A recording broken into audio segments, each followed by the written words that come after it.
सारे ब्रह्मांड के लिए, सारी सृष्टि के लिए, सारे जगत के लिए सबसे स्पेशल गिफ्ट देने के लिए भगवान ने ये कुरुक्षेत्र धाम का ये हिस्सा, जिसको ज्योतिसर कहते हैं, इसको चुना।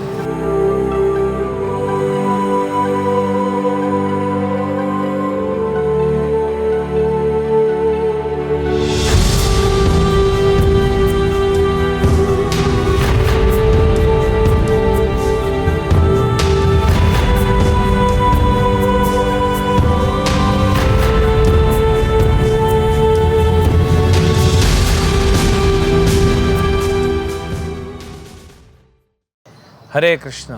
तो स्वागत है आपका श्री कुरुक्षेत्र धाम में। भगवान कृष्ण वो तो हमारे पिता हैं, जगत के विधाता हैं, और उन्होंने हमें बहुत सारे गिफ्ट्स दिए हैं, बहुत सारे उपहार दिए हैं दयावश। सबसे इम्पोर्टेंट अगर कोई बोले तो उन्होंने हमें जीवन दिया है। लेकिन जीवन तो बैक्टीरिया के पास भी है, वायरस के पास भी है, गधे घोड़ों के पास भी है। मनुष्य को स्पेशल क्या दिया कि पूरे ब्रह्मांड में सबसे स्पेशल गिफ्ट देने के लिए भगवान ने ये कुरुक्षेत्र धाम का ये हिस्सा, जिसको ज्योतिसर कहते हैं, इसको चुना।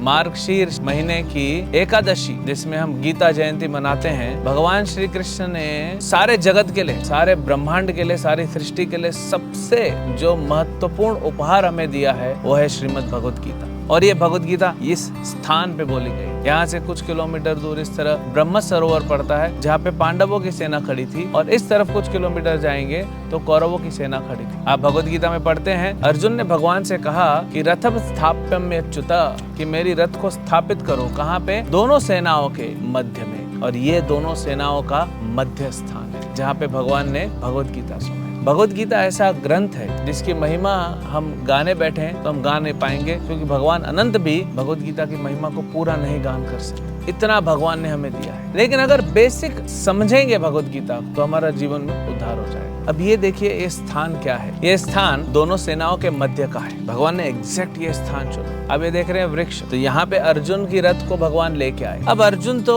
वो तो सिपाही है, क्षत्रिय है, तो उसकी रथ में उसके ऊपर तो छतरी है, लेकिन सारथी के ऊपर तो कुछ नहीं रहता। आप फोटो में भी देखेंगे तो भगवान के ऊपर नहीं। तो भगवान जब यहाँ पे खड़े गीता सुनाने वाले थे तो धूप हो रही थी, ठंडी का मौसम था लेकिन धूप हो रही थी। तो कहते हैं कि श्रीमती राधा रानी ने यहाँ पे वृक्ष के रूप में प्रकट हो गई, जो किसी को नहीं दिखा। युद्ध भूमि के मैदान में सडनली कहाँ से वृक्ष आ गया? ये अदृश्य वृक्ष जो अभी हमें दिख रहा है उस समय किसी को नहीं दिखा, और इस वृक्ष ने कृष्ण को छांव दी थी। फिर भगवान ने 18 दिन जो ये युद्ध किया, कौरवों और पांडवों के बीच में जो युद्ध चला, तो भगवान तो सारथी बने हुए थे अर्जुन के रथ के। अब हो क्या रहा था कि अर्जुन के रथ पे बहुत सारा आक्रमण हो रहा था, जिनको आज की अगर मॉडर्न भाषा में कहें तो मिसाइल अटैक्स हो रहे थे, ड्रोन अटैक्स हो रहे थे। तो इतना सारा अटैक हो रहा था, लेकिन अर्जुन की रथ को कुछ नहीं हो रहा था। कैसे हो सकता है? भगवान साक्षात बैठे हैं, कौन सा हथियार उनके विरुद्ध काम करेगा? वो हथियार भी कांपने लग जाएगा। तो जब युद्ध खत्म हुआ तो भगवान ने अर्जुन से कहा, अर्जुन तुम उतरो रथ से। अर्जुन कहा, प्रभु युद्ध के पहले मुझे नहीं पता था, अब तो मुझे पता है ना आप कौन हो, आप पहले उतरिए फिर मैं उतरूंगा। भगवान कृष्ण ने कहा, अर्जुन जिद मत करो, पहले तुम उतरो, क्योंकि भगवान को पता है कि भगवान जब उतर जाएंगे तो रथ का क्या होगा। तो अर्जुन उतर के थोड़ा आगे गया और सारे पांडव वहां खड़े। जैसे ही भगवान उतर के रथ से आगे गए, पूरा रथ ब्लास्ट हो गया। तो सारे पांडव हैरान हो गए। युधिष्ठिर ने पूछा, प्रभु ये क्या हो गया? बोले, अर्जुन एक तरफ युद्ध लड़ रहा था, कभी कभी दो तरफ भी लड़ता था, कभी 4 दिशाओं में भी लड़ता था, कभी 360 डिग्री भी लड़ रहा था, लेकिन अर्जुन के ऊपर जो अटैक हो रहा था वो हर दिशा से हो रहा था। क्योंकि मैं वहां पे था इसलिए रथ को कुछ नहीं हुआ, और अब मैंने रथ को त्याग दिया, वो रथ ब्लास्ट हो गया।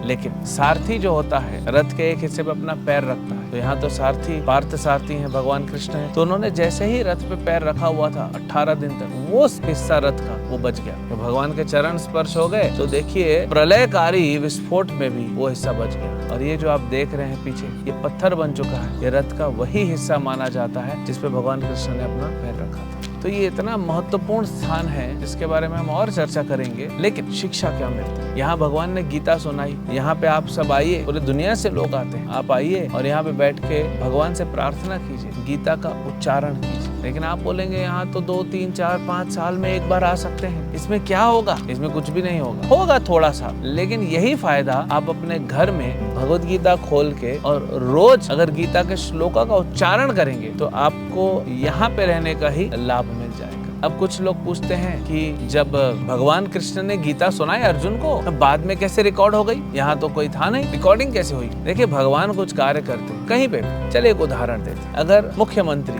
कहीं जा रहे हैं कोई भूमि पूजन करने, तो आपको नहीं लगता कि पूरा अरेंजमेंट पहले हो जाता है? एक तो जहाँ भूमि पूजन हो रही है या कोई उद्घाटन हो रहा है, लेकिन मुख्यमंत्री की आर्मी भी अपना पूरा अरेंजमेंट कर देती है। प्रधानमंत्री को कहीं जाना होता है तो कुछ महीनों पहले ही पूरा अरेंजमेंट चालू हो जाता है। अमेरिकी राष्ट्रपति कहीं जाते हैं तो अरेंजमेंट चालू हो जाता है। और कोई देवता, अगर मान लीजिए स्वर्ग के देवता इंद्र आए, तो वहां उनके जाने से पहले उनका अरेंजमेंट नहीं हो जाए। तो ब्रह्मांड के नायक भगवान श्री कृष्ण, पूरी सृष्टि के स्वामी, वे यहाँ गीता सुनाने वाले हैं। उनको पता है, अर्जुन को नहीं पता, हमें नहीं पता, लेकिन भगवान के परिकरों को, भगवान के पार्षदों को पता है ना। तो भगवान ने ऑलरेडी आज की भाषा में एक व्हाट्सएप कर दिया था। किसको? व्यास देव जी, कि व्यास देव जी मैं गीता सुनाने वाला हूँ, आप आइएगा और रिकॉर्ड कर लीजिए।